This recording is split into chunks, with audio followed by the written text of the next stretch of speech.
You are listening to N.A.M.E Broadcast Radio, serving top professionals from all over the globe, with our international host, Mr. Steve Barron.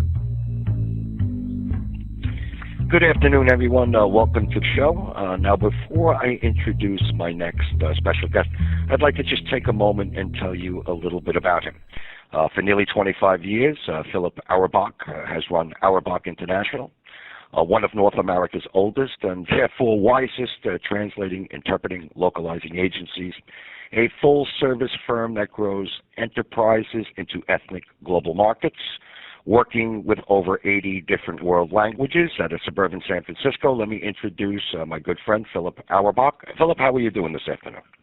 Good, Steve. How are you? I'm doing very, very well. Listen, thanks for making time. I know you've been very, very busy. I've read a lot of your information. I know you translate, you write manuals. You've done a lot of work here. But let me dial the clock back a little bit and tell me how it is that you actually came into this business. Yeah, basically it's a very good question, and the answer is basically by accident.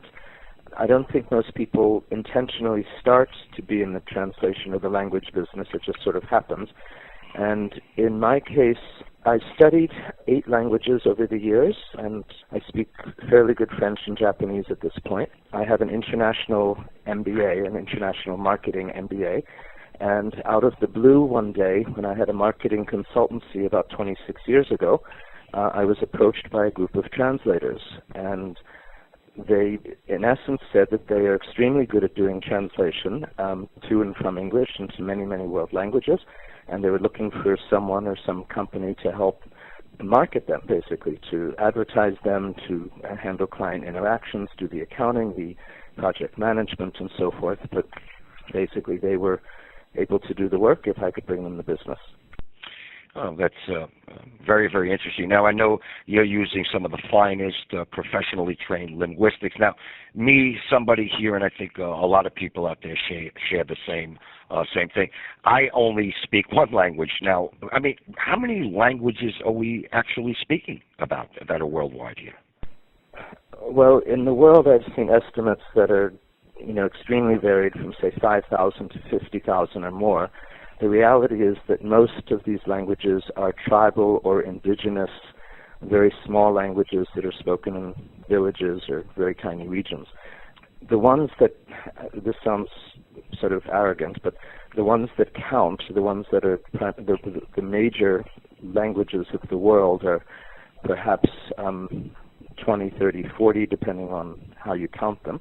And we focus on the top 80, and that includes, of course, some of the larger indigenous languages from India, from Africa, and so forth. Okay.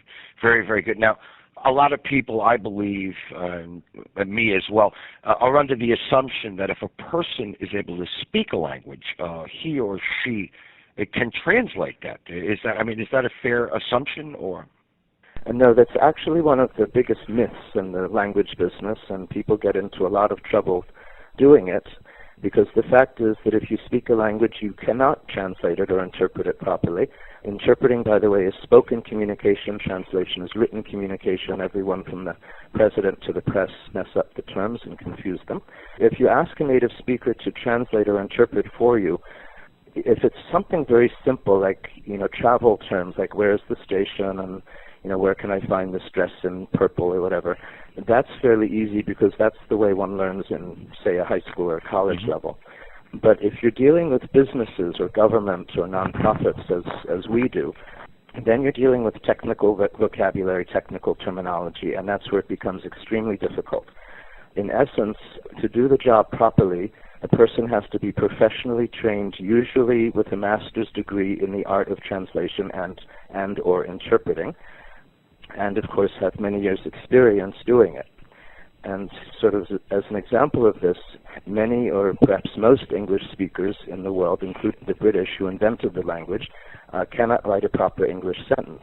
But they then ask the native speaker, perhaps John or whoever down the hall who comes from there, could you translate this? Well, how do you know that that person spells the language properly, spells his native language properly, or uses proper grammar, or did not come from some village where there's a dialect spoken. I mean, there's a lot to it.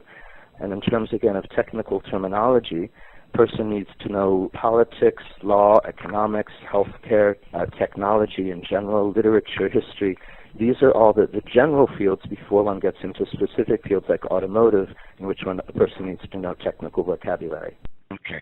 A lot of people will assume when you say you're translating, you're simply translating their language to somebody else so that they would understand them. I'm seeing here an extensive litany of what you do here. Translate written manuals, contracts, patents, collateral instructions, as well as spoken conversations on site, in court, even on phone and video. Talk to me a little bit about that. Yes. Well, as I said, the translation is written communication, interpreting is spoken communication, and the word localization is the proper term for doing websites or mobile apps or software. And each of these is a specialty. Interpreting is the hardest because a person has to think on his feet, be able to respond very quickly to what another person is saying.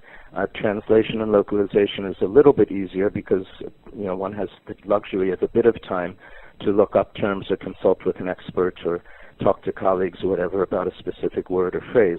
But the key in both, in any of these three areas of language, is that it should never be a word-for-word or literal translation, because that simply doesn't work. Cultures and languages are structured very differently. They have different assumptions. They have different ways of expressing concepts, and so therefore what you're doing is effectively translating concepts to concept, or rendering concepts to concept. Sometimes it's pretty literal or pretty straightforward, and sometimes you have to rework a sentence or use an analogy that doesn't work in one culture but does work in another culture, but basically means the same thing. Okay. Now, obviously, Auerbach International, by virtue of its name, operates on a global basis. Now, what are some of the fundamentals that people really need to know? I mean, because a lot of people feel that doing business here in the United States, they can simply do it the same way overseas. Tell me what it is that people really should know about doing business in other countries. Well, one of the big mistakes Americans make is, again, to assume that everybody speaks English or should speak English. And the other mistake that Americans make, as you said, is that they assume that the rest of the world does business the way we do. And if you go into another country or a culture or an ethnic group in this country, an ethnic group, for example, means Hispanics or Chinese or Russians, for example, you're making a big mistake and your total venture can fail. And it can fail for very simple reasons. In other countries, what appeals to people in their culture can be very different than in our culture. In another country, you might need to emphasize, for example, green technology or the environment, where here we might emphasize money and cost savings. Advertising methods are different. Marketing strategies are different. Product designs may be different. Perhaps your product should be bigger, smaller, different color, different shape, something like that. Pricing options. And the whole idea of sales. In the United States, you can do a sale for the owner's birthday and it doesn't matter. In other countries, sales are regulated by law where it can only happen certain times of year and only within certain percentages.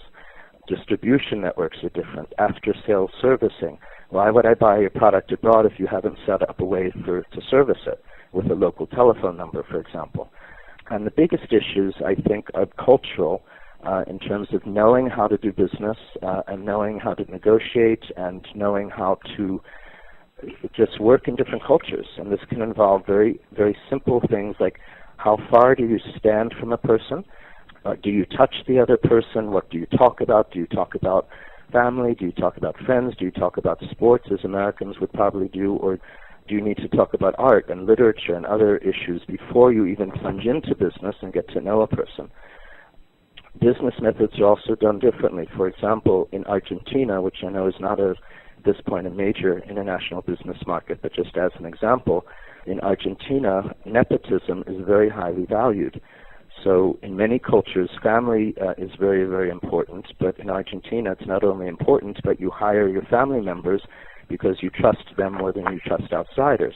Mm-hmm. And in the United States, that may work for the boss's son or daughter, or very close family members, brother, sister, but in most cases people frown upon nepotism when it goes to very deep levels. Sure. I am starting to understand. Look, it's a global market out there, and really the number one rule is you need to be able to communicate to other companies, and it's outstanding the work that you're doing. Let me ask you this. What is, at this stage of the proceeding, and again, you're working from and into over 80 world languages. I'm looking at some of the honored nonprofits you've worked with, governments, companies of all sizes. I'm seeing here, including Twitter, digital, the NBA Warriors, Home Depot, and so forth and so on. What is the most uncommon language that you've ever really had to translate? I think it's a language called Inuktitut, which is basically an Eskimo language from, I think, northern Canada, if I'm not mistaken. So we were asked at one point to translate that, and then another very unusual language we had to translate was one called Twi, T-W-I. That's a language of Liberia in Africa, and we discovered that there is Eastern Twi and Western Twi, and we did not know at the time that there was a difference, but there is a difference, and that made a difference in how we translated the concepts. Well, I have not heard of either of those languages until you told me today, but I am fully impressed. We are speaking with a good friend here, Philip Auerbach, who is the president of Auerbach International Incorporated. Really, the goal here for his company really is, and what they're doing is they work on an international basis, is really to be able to translate, interpreting, localizing agencies, really as a full-service firm that grows enterprises really into ethnic and global markets. I think his service could be very important to all companies throughout the United States and abroad. Again, it is a global market. To reach out to Philip Auerbach, his website we have here is www.auerbach-intl.com. And email is Philip, that's with one L, at Auerbach, AUERBAC-INTL.com. Tell me, what's on the horizon for you? Obviously, technologically, you really have to be ahead of the curve. What is in the horizon for Auerbach International? What are you guys working on now? We're repositioning ourselves more as what I call a global outreach firm. And so the languages, of course, we can do, but just because you can perhaps put a brochure or manual into, say, Brazilian Portuguese, as I've illustrated, doesn't mean that you know how to do business in Brazil.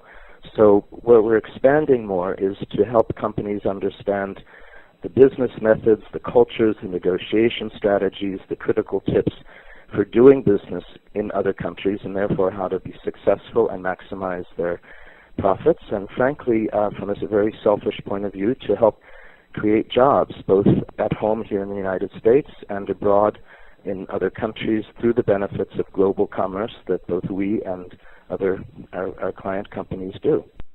Okay, very good. Again, we're speaking here with Philip Auerbach. Really, if you're looking to do business internationally, I believe all companies ultimately are. If they aren't, they're going to need a company like his. The website, again, is www-auerbach-intl.com. Email is Philip, that's with one L, at Auerbach, AUERBACH.INTL.com. I want to say it's been a pleasure and very, very enlightening and educating speaking to you, Philip, and we look forward to speaking to you again. Again, our guest today was Philip Auerbach, the president of Auerbach International, and I want to say, Philip, thank you for having the opportunity and the time to be with us today. Thank you. Thank you for the opportunity of inviting me. You're very, very welcome, and I'm sure we'll have you back on, and thank you very much for joining us today. Pleasure. Bye-bye.